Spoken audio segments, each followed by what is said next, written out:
ॐ श्री गणेशाय नमः। अथः एकादशोऽध्यायः। ऋषय ऊचु कोऽसौ पुरूरवा राजा कोर्वशी देवकन्यका कथं कष्टं च सम्प्राप्तं तेन राज्ञा महात्मना सर्वं कथानकं ब्रूहि लोमहर्षण जाधुना श्रोतु कामा वयं सर्वे त्वन्मुखाब्जच्युत्तमं रसम्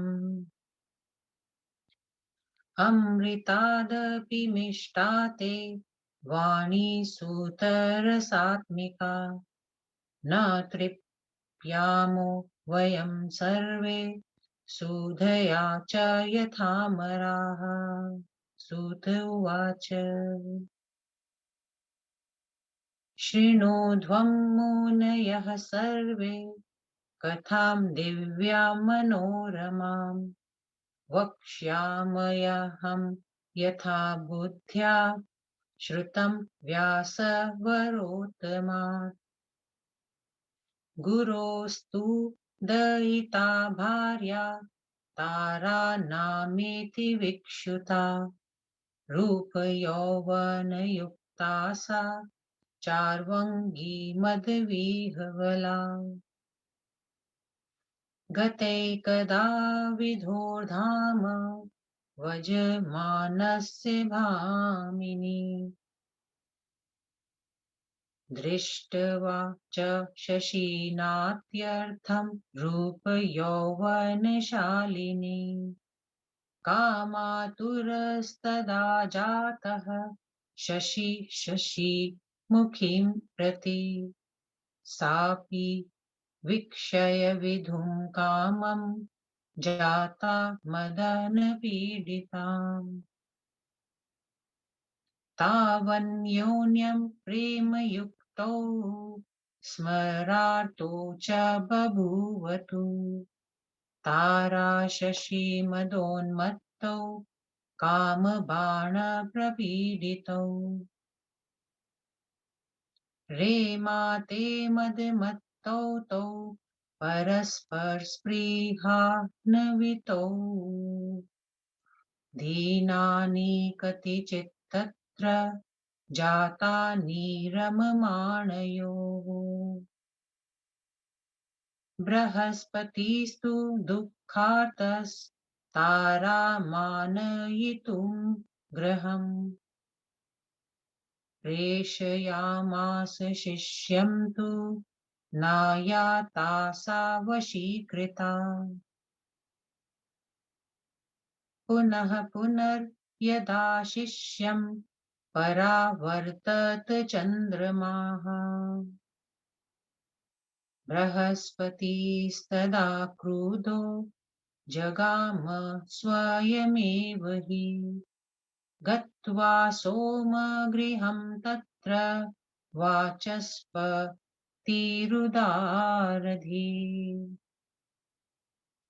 उवाच शशिनं क्रुधः स्मयमानं मदान्वितं किं कृतं किल शीतांशो कर्म धर्म विगर्हितं रक्षिता मम भार्येयं सुन्दरी केन हेतुना तव देव गुरुश्चाहं यजमानोऽसि सर्वथा गुरुभार्या कथं मूढ भक्ता भुक्ता किं रक्षिताथवा बृहहाहेमहारी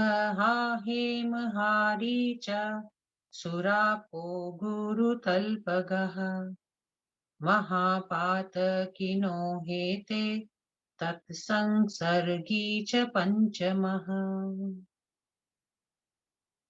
महापातकयुक्तस्त्वं दुराचारोऽतिगर्हितः न देव सदनार्होऽसि यदि भुक्तेयमङ्गना मुञ्चे मामसितापाङ्गिं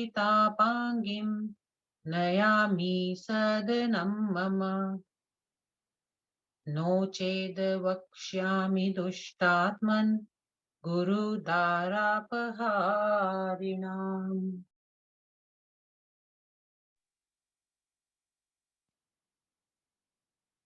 इत्येवं भाषमाणं तमुवाच रोहिणी पतिः गुरुं क्रोधसमायुक्तं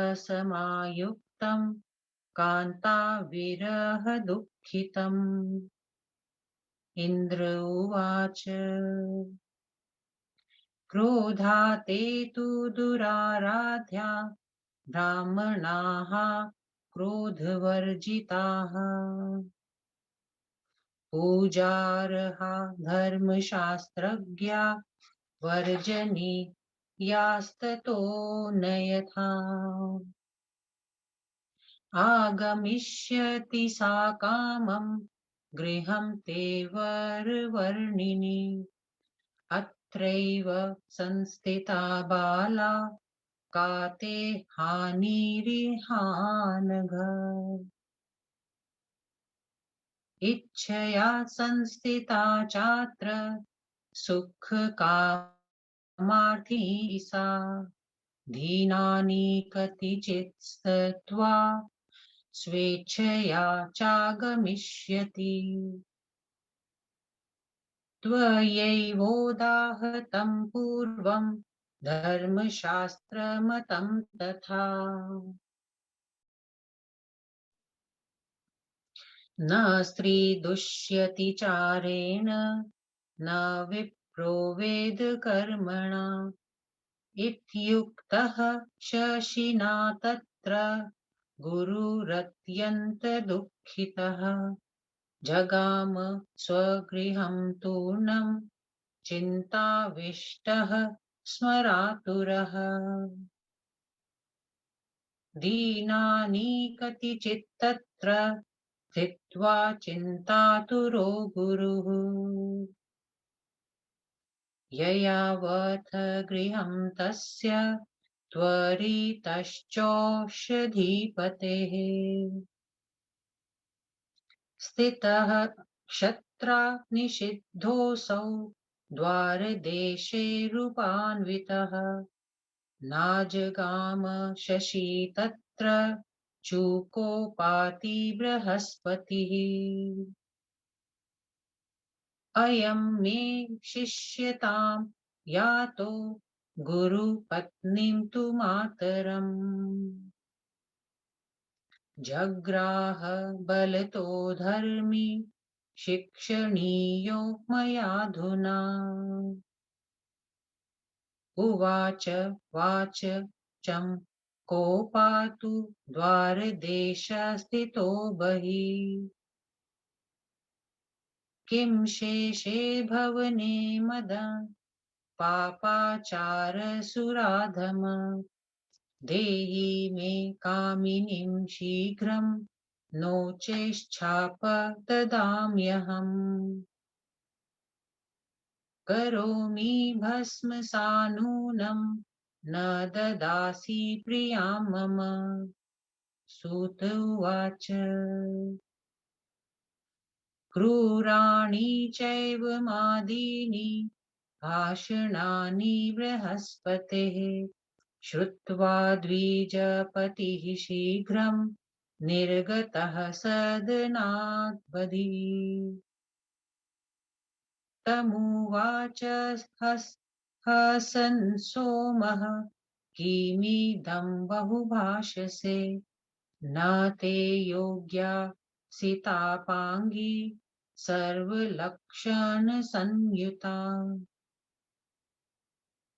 कुरूपां च स्वसदृशीं गृहाणान्यां स्त्रियं द्विज भिक्षुकस्य गृहे योग्या नेदिशि वरवर्णिनी रतिः स्वसदृशे कान्ते नार्याः किल निघ्नते त्वं न जानासि मन्दात्मन् कामशास्त्रविनिर्वणम्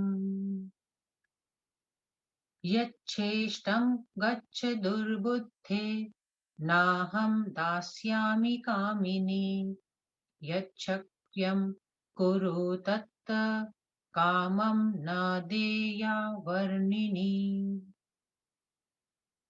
कामार्तस्य च ते शापो न माम बाहि तुमर्हति नाहं ददे गुरो कान्तां यथेच्छसि तथा कुरु सूत उवाच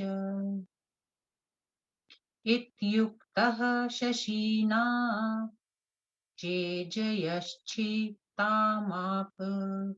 रुषान्वितः जगाम तरसा सद्म क्रोधयुक्तः शचीपतेः दृष्ट्वा शक्तकस्तुस्तस्तत्र गुरुं दुःखातुरम् स्थितं पादार्जयं च मणि याधे पूजयिता वा सुसंस्थितः पप्रच्छ परमोदारस्त्वं तथा वा स्थितं गुरुं का चिन्ता ते महाभाग शोकार्तोऽसि महामुने केनापमानितोऽसि त्वं मम राज्ये गुरुश्च मे त्वदधीनमिदं सर्वं सैन्यं लोकाधिपे सह ब्रह्मा विष्णुस्तथा शम्भुर्ये चान्ये देव सत्तमाः करिष्यन्ति च साहाय्यं का चिन्ता वद साम्प्रतम् गुरुवाच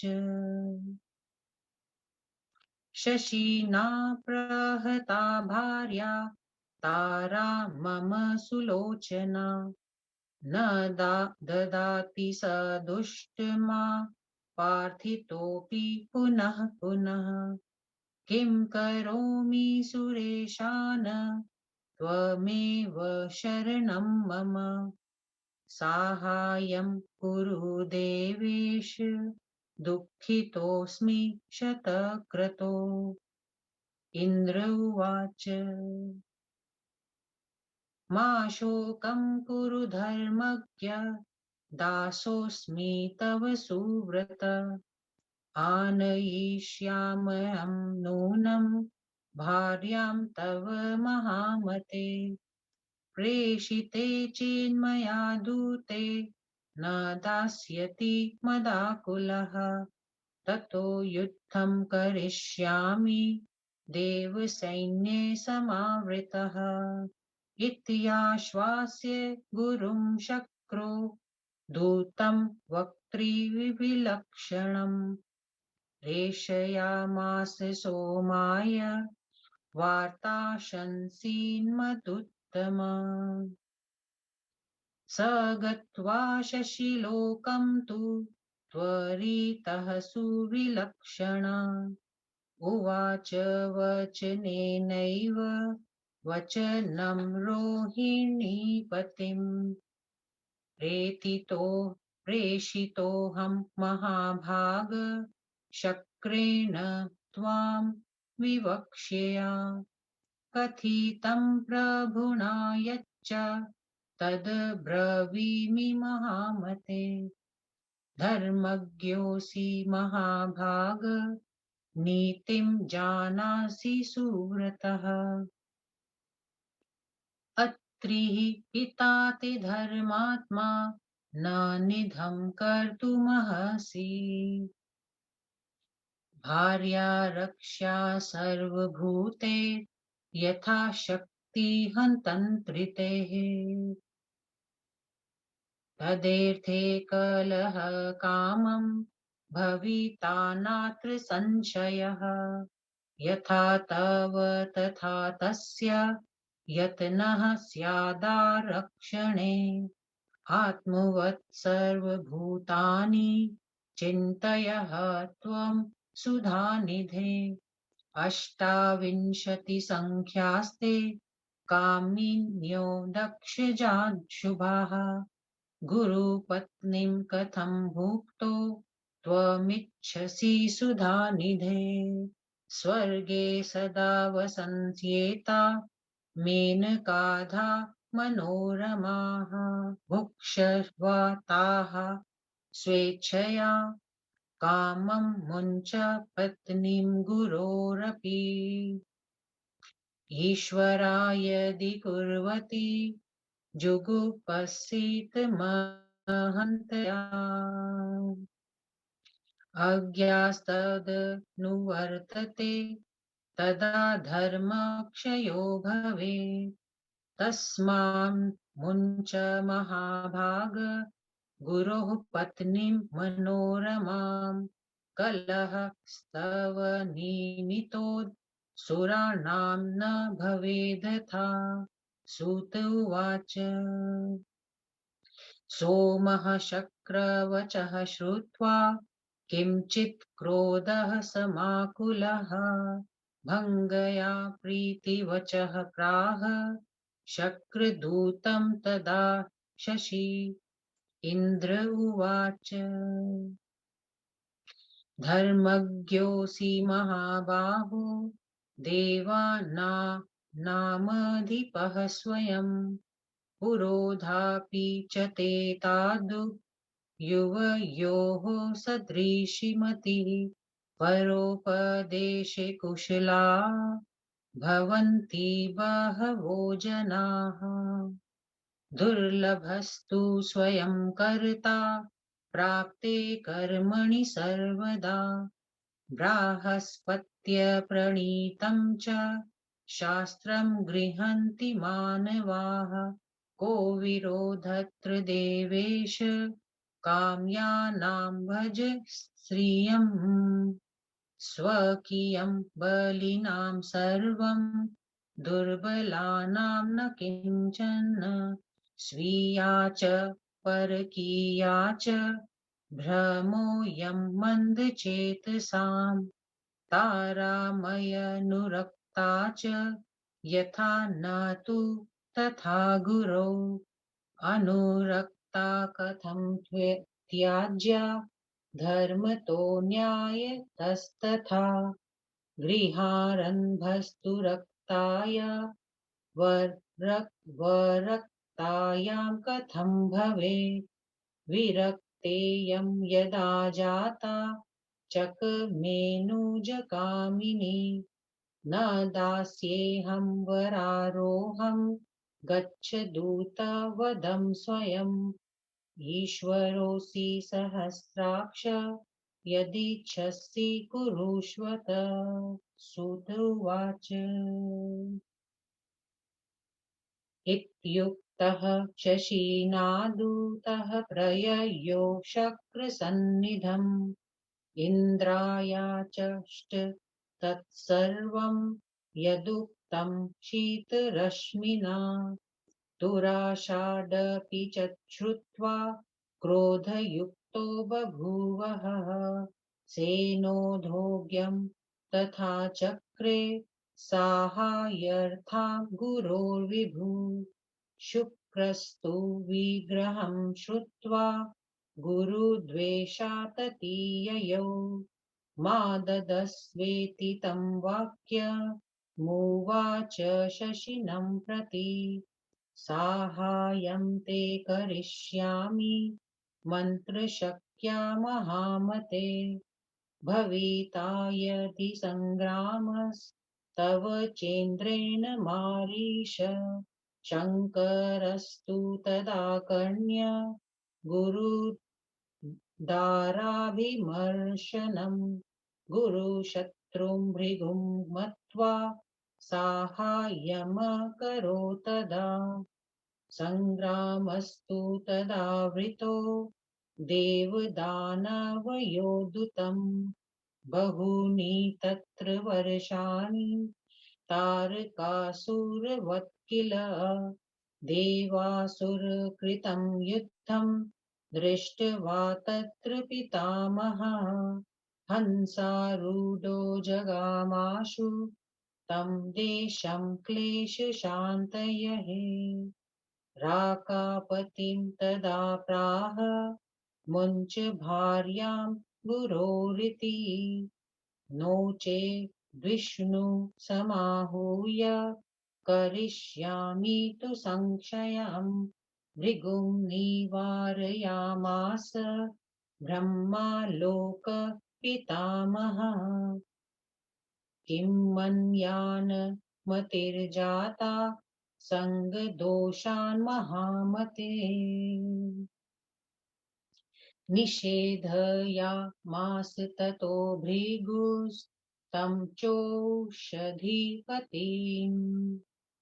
मुञ्च भार्यां गुरोरथ पित्राहं प्रेषितस्तव सूत उवाच द्विजराजस्तु तुच्छ्रुत्वा भृगो वचनमुत्तमम् ददौ च तत्प्रियां भार्यां गुरोर्गर्भवतीं शुभाम् प्राप्य कान्तां गुरुर्हष्टः स्वगृहं मुदितो ययौ ततो देवास्ततो दैत्या युयुस्वान् स्वान् गृहान् प्रति ब्रह्मा स्वसदनं प्राप्तः कैलासं चापि शङ्करः बृहस्पतिस्तु सन्तुष्टः प्राप्य भार्यामनोरमाम् ततः कालेन गीयता तारासुतसुतं शुभम् सुदिने शुभनक्षत्रे तारापति समं गुणे दृष्ट्वा पुत्रं गुरुजातं चकार विधिपूर्वकम् जातकर्मादिकं सर्वं प्रहस्तेनान्तरात्मा श्रुतं चन्द्रमसा जन्म पुत्रस्य मुनिसत्तमाः दूतं च प्रेषयामास गुरुप्रीतिमहामति न चायं तव पुत्रोऽस्ति मम वीर्यसमुद्भवः कथं त्वं कृतवान् कामं जातकर्मादिकं विधिम् तच्छ्रुत्वा वचनं तस्य दूतस्य च बृहस्पतिः उवाच मम पुत्रो मे सदृशो नात्र संशयः पुनर्विवादः सञ्जातो मीलिता देवदानवा युद्धार्थमागतास्तेषां समाजः समजायत तत्रागतः स्वयं ब्रह्मा शान्तिकामः प्रजापतिः निवारयामास मुखे संस्थितान् युद्धदुर्मदान् तारां पप्रच्छ धर्मात्मा कस्यायं तनयः शुभे सत्यं वद वरारोहे यथा क्लेशः प्रशामयति तमुवाचासितापाङ्गी लज्जमाना व्यथोमुखी चन्द्रस्येति शनैरन्तर्जगाम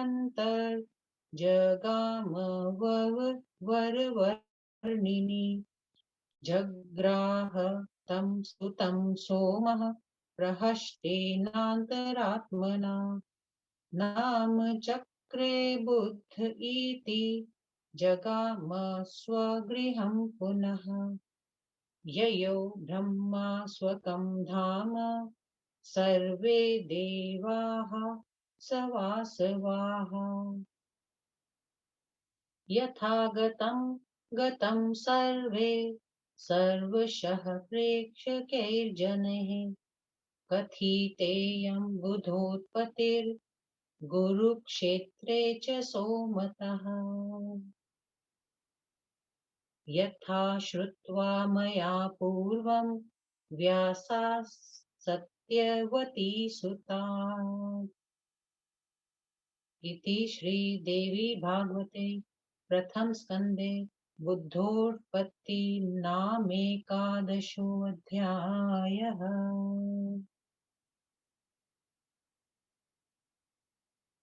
हिंदी अनुवाद 11वां अध्याय।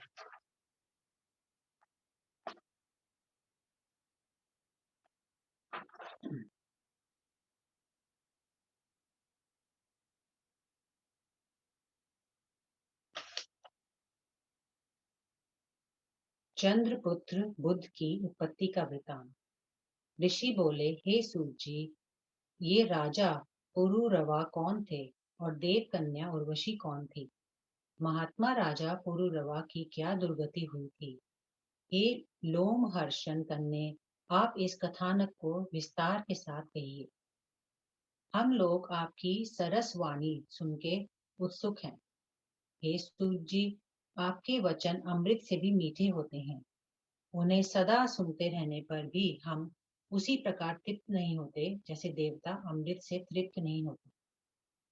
सूत जी बोले, हे मुनियों, आप लोग यह दिव्य रसमयी तथा मनोरम कथा सुनिए।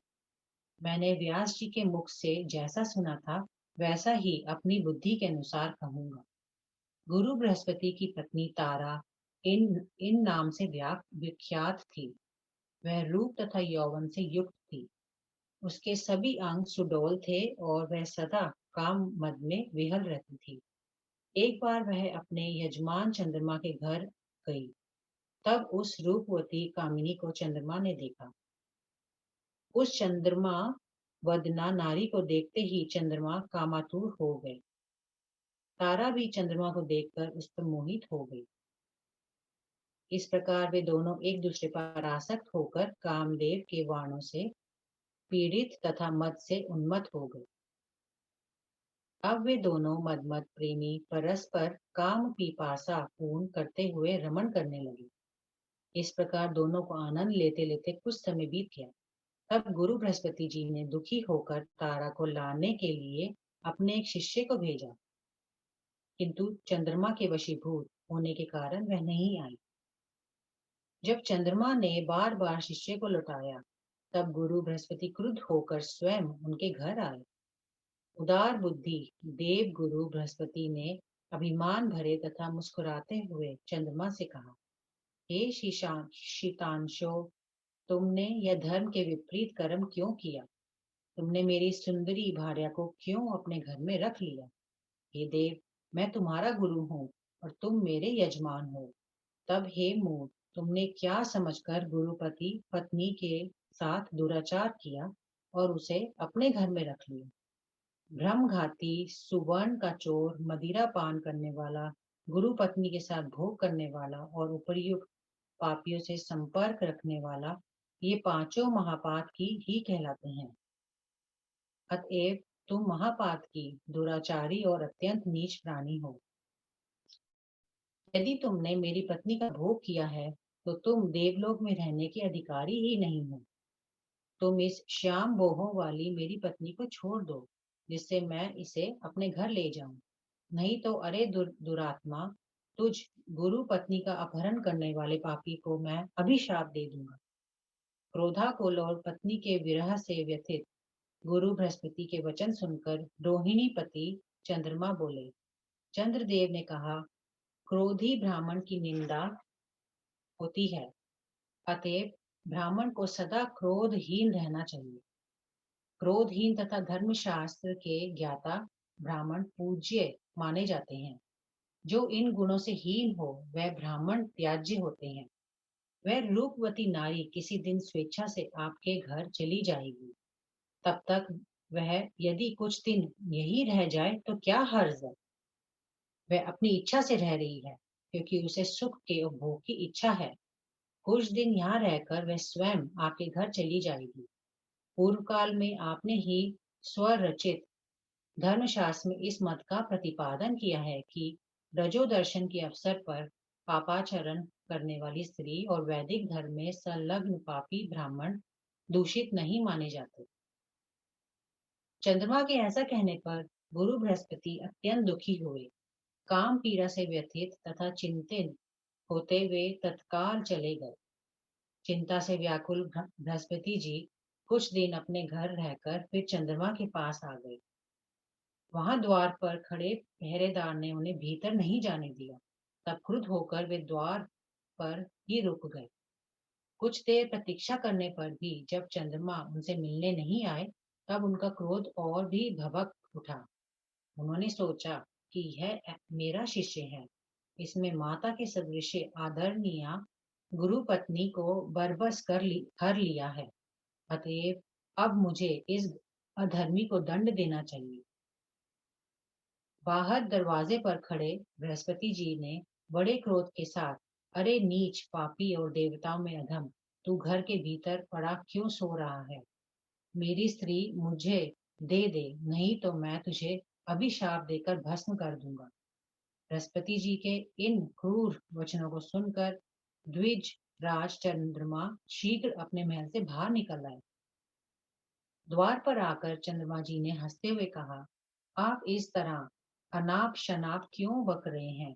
वह सर्व सुलक्षण संपन्न कामिनी आपके योग्य ही नहीं है। हे विप्र, आप अपने सदृश्य कुरूपा किसी दूसरी स्त्री को खोजकर उसके साथ विवाह कर लीजिए। सुंदरी तारा आप जैसे भिक्षु के घर में रहने लायक नहीं है। यह बात सभी लोग जानते हैं और अपने सदृश्य रूप गुण संपन्न पति पर ही पत्नी का प्रेम होता है। हे मंदारपन, काम शास्त्र का यह सर्व विदित सिद्धांत भी क्या आपको नहीं मालूम है? हे दुर्बुद्धे, अब आप स्वेच्छा से अपने घर पर जाइए। मैं यह स्त्री आपको नहीं दूंगा। आप तो चाहें सो करिए। मैं इस सुंदरी को कदापि नहीं लौटाऊंगा। आप जैसे कामुक ब्राह्मण का शाप मेरा कुछ भी नहीं बिगाड़ सकता। हे गुरु, मैं तारा को नहीं दूंगा। आपकी जो इच्छा हो सो कर लीजिए। सूत जी बोले। चंद्रमा के ऐसा कहने पर देव गुरु बृहस्पति बहुत चिंतित हो उठे।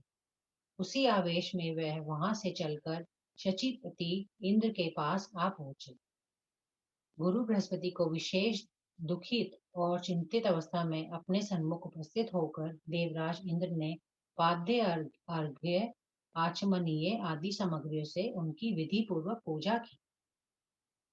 जब गुरुदेव आसन पर बैठे, तब परम उदार इंद्र जी ने पूछा, हे महाभाग, आपको किस बात की चिंता है? हे महामुने, आप इस प्रकार शोकाकुल किस लिए हैं? मेरे राज्य में किसने मेरे गुरु को अपमानित किया है? हे गुरुदेव, समस्त लोकपालों समेत मेरी सारी सेना आपके अधीन है। इनके अतिरिक्त ब्रह्मा विष्णु शिव आदि अन्य देवता भी आपकी सहायता करेंगे। अब आप अपने कष्ट का कारण बताइए। गुरु बृहस्पति जी बोले, चंद्रमा ने मेरी सुनियनी पत्नी का अपहरण कर लिया है और वह दुष्ट मेरे बार बार अनुरोध करने पर भी उसे लौटा नहीं रहा है। हे देवराज, मैं क्या करूं? एकमात्र आप ही मेरे रक्षक हैं। हे देवेश, आप मेरी सहायता कीजिए। हे शतक्रतो, मैं बहुत दुखी हूँ। इंद्र जी ने कहा, हे धर्मज्ञ, आप शोक न कीजिए। हे सुव्रत, मैं आपका दास हूँ। हे महामते, मैं अवश्य आपकी पत्नी को लौटा के ले आऊंगा। मैं दूत भेजता हूँ। फिर भी यदि वह अभिमानी आपकी पत्नी को नहीं देगा, तो देव सेना को साथ लेकर मैं युद्ध करूंगा। देव गुरु बृहस्पति जी को इस प्रकार आश्वासन देते हुए इंद्र जी ने बातचीत में निपुण एक दूत को चंद्रमा के पास भेजा। वह चतुर दूत तत्काल चंद्रलोक में जा पहुंचा और रोहिणीपति चंद्रमा जी से कहने लगा, हे महाभाग देवराज, इंद्र ने आपसे कुछ कहने के लिए मुझे भेजा है। हे महामते, मेरे स्वामी इंद्र ने जो कहा है वही मैं कहता हूँ। हे महाभाग, आप धर्म के तत्व को जानते हैं। हे सुव्रत, आप नीतिज्ञ भी हैं। धर्मात्मा अत्रि आपके पिता हैं, इसलिए आप कोई ऐसा काम न कीजिए जिससे लोक निंदा हो। सब प्राणियों का वह कर्तव्य है कि वे यथाशक्ति और आलस्यहीन होकर अपनी भार्या की रक्षा करें। अतएव उस स्त्री तारा के लिए बहुत बड़ा झगड़ा खड़ा हो जाएगा, इसमें तनिक भी संदेह नहीं है। जैसे आपको अपनी पत्नी की रक्षा का अधिकार है, उसी प्रकार गुरु बृहस्पति को भी वह अधिकार प्राप्त है। हे सुधा निधे, अपनी ही तरह आप सब प्राणियों को समझिए। हे सुधा निधान, आपके महलों में दक्ष प्रजापति की 28 शुभ लक्षण संपन्न कन्याएं आपकी पत्नी के रूप में विद्यमान है। ऐसी दशा में हे सुधाकर, आप गुरु पत्नी को भोगने की इच्छा क्यों करते हैं? स्वर्ग लोक में मेनका आदि बहुतेरी सुंदरी अप्सराएं सदा निवास करती हैं। उनके पास आप स्वेच्छ भोग विलास करिए और गुरु पत्नी तारा को लौटा दीजिए। यदि आप जैसे महापुरुष अहंकारवश ऐसा नीच कर्म करते हैं, तो साधारण अज्ञ जन उनका अनुसरण करने लगते हैं, जिससे धर्म का नाश हो सकता है। अतएव हे महाभाग, आप उस सुस्वरूपा गुरु पत्नी को लौटा दीजिए, जिससे आपके कारण देवताओं में कोई कलह न उपस्थित हो। सूत जी बोले, उस दूत की जवानी जबानी इंद्र का संदेश सुनकर चंद्रमा कुछ क्रुद्ध हो गए और उन्होंने ताना मारते हुए कहा। चंद्रमा बोले, हे महाबाहो इंद्र, आप बड़े धर्मात्मा और देवताओं के अधिपति हैं। आपके पुरोहित बृहस्पति जी भी ठीक आप जैसे ही हैं, और आप दोनों को बुद्धि भी एक जैसी है। औरों को उपदेश देने में बहुत तेरे लोग निपुण होते हैं, किंतु कार्यकाल उपस्थित होने पर स्वयं उस उपदेश के अनुसरण आचरण करने वाली प्राणी दुर्लभ होते हैं। हे देवेश, बृहस्पति जी के बनाए हुए धर्म शास्त्र को सब लोग प्रमाण मानते हैं। उसी शास्त्र के अनुसार अपने पर आसक्त किसी स्त्री के साथ भोग करने में क्या हानि है? जिसमें शक्ति है, उसका सब कुछ है।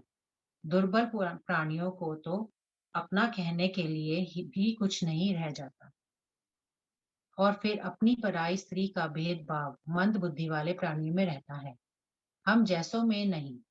तारा का जितना प्रेम मुझ पर है, उतना प्रेम गुरु बृहस्पति पर नहीं है।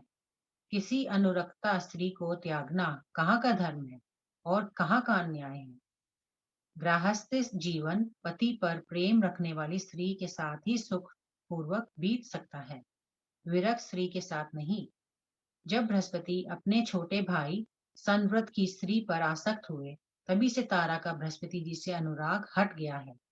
हे दूत, तुम जाकर इंद्र से कह दो कि मैं सुंदरी तारा को नहीं लौटाऊंगा। हे सहस्त्राक्ष, अहल्या का सतीत्व नष्ट करने वाले शाप प्राप्त इंद्र, आप प्रभु हैं। आपकी जो इच्छा हो सो कर सकते हैं। सूत जी बोले, चंद्रमा के साथ ऐसा कहने पर दूत इंद्र के पास लौट आए और शीत रश्मि चंद्रमा ने जो कुछ कहा था सो कह सुनाया। चंद्रमा का उत्तर सुनकर इंद्र बहुत कुपित हुए और गुरु बृहस्पति की सहायता के साथ सेना जुटाने लगे। दैत्य गुरु शुक्राचार्य को जब इस झगड़े का पता लगा, तो बृहस्पति जी से द्वेष रखने वाले वे चंद्रमा के पास गए और कहा कि आप तारा को कदापि ना लौटाइए। हे महामते, यदि इंद्र के साथ आपका युद्ध छिड़ गया, तो मैं अपनी मंत्राण शक्ति से आपकी सहायता करूंगा। शिवजी ने जब गुरु पत्नी के साथ दुराचार की बात सुनी, तो शुक्राचार्य जी को बृहस्पति जी का विरोधी समझकर देव गुरु की सहायता को सन्नद्ध हो गए। तदंतर उसी प्रकार का भीषण देवासुर संग्राम आरंभ हो गया, जैसा कि तारकासुर के साथ हुआ था। यह युद्ध भी बहुत दिन तक चलता रहा। देवताओं और असुरों का वह भयानक युद्ध होते देखकर लोक पितामह ब्रह्मा जी अपने हंस पर सवार होकर शांति स्थापित करने के लिए युद्ध भूमि में आ पहुंचे। वहां जाकर उन्होंने चंद्रमा से कहा कि तुम देव गुरु की भार्या को लौटा दो, नहीं तो विष्णु भगवान को बुलाकर मैं तुम्हें नष्ट कर दूंगा। लोक पितामह ब्रह्मा जी ने भृगुवंशी शुक्राचार्य जी को बुलाकर युद्ध से निवृत्त करते हुए कहा, हे महामते, असुरों के संग दोष से क्या आपकी भी बुद्धि अनाय का समर्थक बन गई है। तदनुसार शुक्राचार्य औषधिपति चंद्रमा के पास गए और कहा कि आप तत्काल गुरु पत्नी को लौटा दीजिए। मैं आपके पिता का संदेश लेकर आया हूँ, उन्होंने ही मुझे भेजा है। सूत बोले, भृगु के अद्भुत वचन सुनकर द्विजराज चंद्रमा जी ने देवगुरु की गर्भवती पत्नी को लौटा दिया। अपनी प्रिय पत्नी को पाकर देवगुरु बहुत प्रसन्न हुए और हंसी खुशी अपने घर चले गए। उसके बाद सब देवता भी अपने अपने स्थान को पयान कर गए। उधर ब्रह्मा जी अपने लोक को तथा शंकर जी कैलाश पर्वत को चले गए। इस प्रकार अपनी मनोरमा भार्या को पाकर देवगुरु बृहस्पति बहुत प्रसन्न हुए। कुछ समय बाद तारा ने शुभ नक्षत्र में चंद्रमा के सदृश गुणवान पुत्र को जन्म दिया। पुत्र को उत्पन्न देखकर देवगुरु ने बड़ी प्रसन्नता के साथ विधिवत उसका जात कर्म आदि संस्कार संपन्न किए। सूजी कहते हैं, मुनि सत्तम, उधर जब चंद्रमा ने सुना कि तारा के पुत्र उत्पन्न हुए हैं, तब उन्होंने बृहस्पति जी के पास दूत भेजा। चंद्रमा ने कहलवाया कि वह पुत्र आपका नहीं है, बल्कि मेरे वीर्य से उत्पन्न हुआ है। तब आपने स्वेच्छा से उस बालक का जात कर्म आदि संस्कार क्यों किया? दूत के वचन सुनकर बृहस्पति जी ने कहा कि वह मेरा पुत्र है, क्योंकि उसकी आकृति ठीक मेरे समान है। इस प्रकार उन दोनों में फिर विवाद खड़ा हो गया और सब देव दानव एकत्र हो गए, जिससे फिर युद्ध की संभावना हो चली। उस समय शांति के इच्छुक प्रजापति ब्रह्मा जी वहां आ पहुंचे और युद्ध के लिए उत्सुक देवताओं तथा दानवों को उन्होंने रोका। इसके बाद उन्होंने तारा से कहा, हे कल्याणी, तुम सच सच बता दो कि वह किसका पुत्र है। हे सुंदरी, तुम्हारे बता देने पर वह बहुत बड़ा कलह शांत हो जाएगा। उस असितापांगी एवं परम सुंदरी तारा जी ने लजाते हुए धीरे से कहा कि यह पुत्र चंद्रमा का है, और घर के भीतर चली गई। तब प्रसन्न मन से चंद्रमा ने उस पुत्र को ले लिया और अपने घर जाकर उन्होंने उस शिशु का बुद्ध नाम रखा। इसके बाद ब्रह्मा जी अपने ब्रह्मलोक को चले गए और बाकी सब देवता तथा अन्याय प्रेक्षक भी जिस कर्म से वहां जुटे थे, उसी क्रम से अपने अपने घर को चले गए। सूजी कहते हैं कि बृहस्पति के क्षेत्र में चंद्रमा के वीर्य से उत्पन्न बुद्ध का वृतांत मैंने आप लोगों को ठीक प्रकार सुना दिया है, जैसे कि सत्यवती सूत व्यास जी के मुख से सुना था। इति श्री देवी भागवते महापुराणे प्रथम स्कंदे भाषाटीकायाम एकादशो अध्यायः।